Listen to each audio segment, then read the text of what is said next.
I'm Tes Rafols. A car seat like one of these credited to saving the life of a 3-year-old just the other day on the freeway. This morning, do you know if your child is properly strapped in? We'll talk to the Mesa Fire Department for some tips.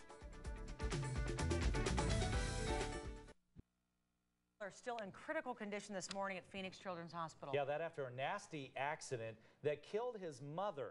And it was a horrific scene. A 5-car pileup on the 51 exit ramp at Highland. A mom and her 3-year-old son were in that SUV on Sunday, hit from behind after a car didn't stop. Several cars ended up plowing into them, leaving a wrangled mess of twisted metal. And the mom died at the scene. Her baby boy found hanging upside down, strapped alive in his car seat.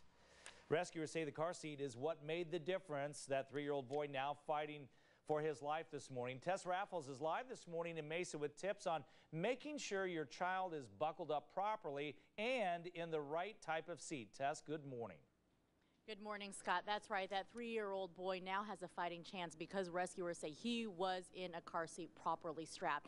And what a better time to talk about this than right now, because it is Child Passenger Awareness Week. We're here at the Mesa Fire Department to talk about, one, what type of seat you should have for the size and age of your child, and two, making sure he or she is buckled up. We have our little sweet 5-month-old Caleb here joining us this morning to be our example. Marrisa Ramirez-Ramos with the Fire Department. Talking a little bit more about, you have to start with to know the right seat you need for your child. Absolutely. The way to best put your child safely in a seat is to make sure that it's appropriate for the child's age, weight, and height. All right, let's start with the infant car seat that Caleb is in right now. Okay, we have Caleb in an infant car seat. It's appropriate for his age, weight, height. We have our harness adjusted to either be equal or below to his shoulders. His is equal. We have the clip right here in the middle, equal to the armpits. This is actually, just for this morning, a little bit loose so that I can show you that I can pinch the harness strap up. If you can do this, that means that your harness is too loose, and you can see how much I can fit between him, his chest, and the retainer clip right here. So you want it much more snug. Go ahead and pull that up to show us how it should be. Here, and you can see how much this has tightened, and you can see that it's a lot harder for me to grasp and pull any of this harness. So that's nice and tightly fit for Caleb, and he's all ready to go safely in the vehicle. And that's one of the things that parents mistakenly do, unfortunately, because they're afraid of hurting the child, of making it too tight. Yeah, that's one of the common mistakes, is either having the base of an infant seat not installed correctly. You want less than 1 inch of movement with that base from side to side, and then the other thing would not have the harness for the child actually tighten up or appropriately set. Now, when do they move on to the next size seat? Okay, typically these seats go to about 20, 22 pounds. A lot of them now are going to a higher weight of about 35, as you can see on his car seats,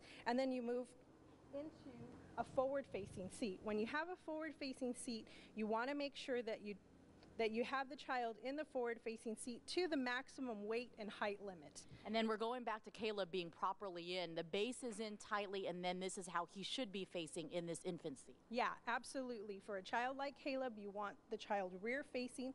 At minimum, to turn a child forward-facing, you want them to be 1 year and 20 pounds, but by all means, we recommend keeping a child, if you can, closer to 2 years of age, rear-facing, and whatever would be appropriate with your seat's height and weight limits. Marrisa, thank you so much. I know there's so much more we can cover when it comes to the different size seats as well, but we just wanted to give you a glimpse of the proper way. And the best place to put your child, according to experts in that car seat, is in the center rear. Always in the rear, of course, but if possible, in the center rear is the safest place for a child if he or she may ever be in an accident. Scott? Yeah, that information is so important. That accident where the mom was killed, that was absolutely horrible. So, Tes, thanks for the info this morning. Sure.